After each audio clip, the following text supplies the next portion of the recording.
Հայջան բարի լույս, ուրեմն տեսա շատերը ոգևորվել են Բաքվում շուտով տեղի ունեցող համաներման հետ կապված և հույսեր են փափագում, որ այդ համաներման տակ հնարավոր է, որ նաև մեր հայ գերիներին ինչ-որ մասին ազատեն։ Որոշներն էլ վերլուծում են, որ դա հնարավոր է Բաքուն անի, որպեսզի աջակցի իր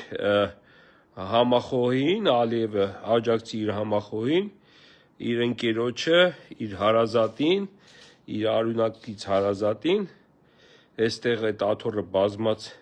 հողատու Հերիտիկոսին, բայց մի հատ շատ կարևոր ու շատ վտանգավոր բան եք բաց թողում։ Այդ տեքստը ուշադիր կարդացեք, թե ովքեր են ազատվելու։ Այնտեղ պարզ ասվում է, ուրեմն Ղարաբաղյան շարժման և հայկական ագրեսիայի արդյունքում տուժած ուրեմն ադրբեջանցիների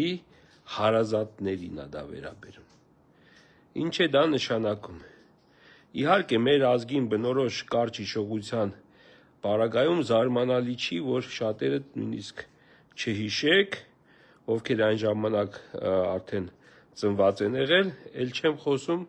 նրանց մասին, ովքեր դեռ չէին էլ ծնվել, այսինքն այդ անկախության տարիների ծնունդները։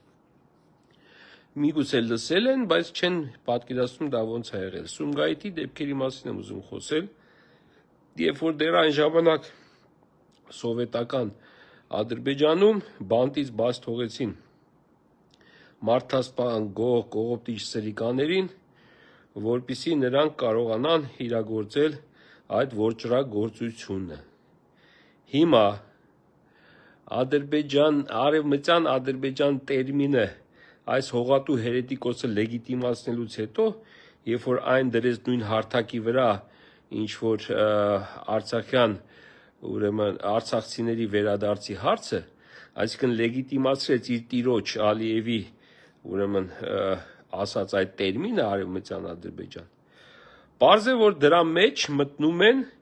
հենց այն մարդիկ, ովքեր իբրև տուժել են հայկական ագրեսիայից։ Այսինքն, երբ որ նրանք խոսում են 100,000 այստեղ մարդ բերելու մասին, եւ այս Հերետիկոսն էլ դա ինչ-որ բան է անում, ինչա լեգիտիմացնում է իր խոսքով, ապա տեսեք ինչ է ստացվում։ Այդ հարազատ կոչվածները հենց այս ագրեսիայի տուժածների հարազատներն են իբրև թե։ Այսինքն մարդասպան նույն սցենարով գնում են առաջ։ Մարդասպան գող ավազակ կողոպտիչ ուրեմն հանցագործներին ազատում են եւ հետո որպես ագրեսիայի տուժած իրենց ասած ճակերտավոր արևմտյան Հայաստանի բնակիչներ առաջին իսկ հնարավորության դեպքում հենց նրանց էլ ուղարկելու են հատուկ ուրեմն միսիայով Հայաստան, որովհետև ամեն մեկը չի, որ պատրաստ է փողի համար մարդ սպանել, չգիտեմ, դիվերսիաներ անել եւ այլն եւ տերորի ենթարկել, պետք է որ այդ 100,000 հոգու մեջ նման մարդիկ մեծամասնությունը կազմեն, որտեվ ամենա փոքր ուղեղ ունեցող հայն էլ հասկանում է, որ սովորական բնակիչներ նրանք Հայաստան չեն ուղարկելու։ Նրանք ուղարկելու են հատուկ պատրաստված ջոկատայիններ եւ իհարկե նրանց հրամանը թալանի, բռնապարության եւ այլի համար հանգիստ կատարող հանցագործներ։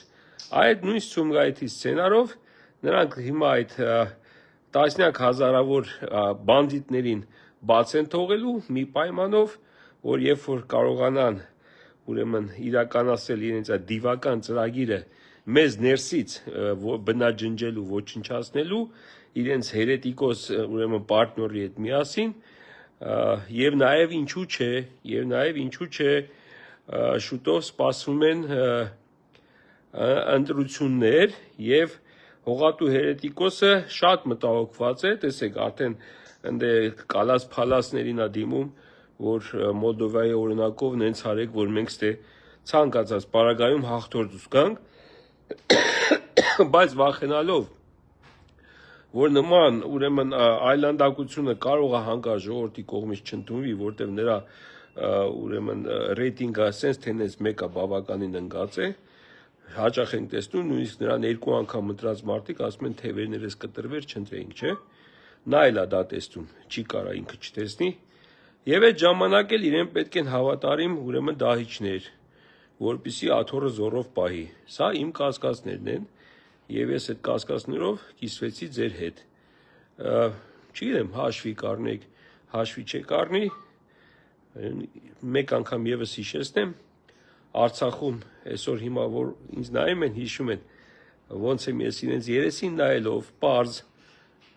զգուշացրել այն հետևանքների մասին, որ կլինի, եթե իրենք հանուն իրենց մի կտոր ժեշտի տանիքի կամ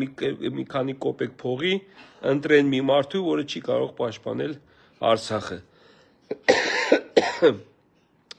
Հիմա այդ մարդիկ երևի հիշում են այդ մի 2 կտոր ժեշտը, որ իրենց տրվեց, եւ իրենք ընտրեցին տնավեր բնավեր հավք դառնալու իրենց ճակատագիրը իրենց ձեռքով։ Ինձնից հասնում է իմ կարծիքը ձեր հետ կիսվել, ես իմ բաժինը կատարեցի եւ ես ինքս գիտեմ դրա դեմ ինչպես պատրաստվեմ։ Դուք չգիտեմ, որոշեք։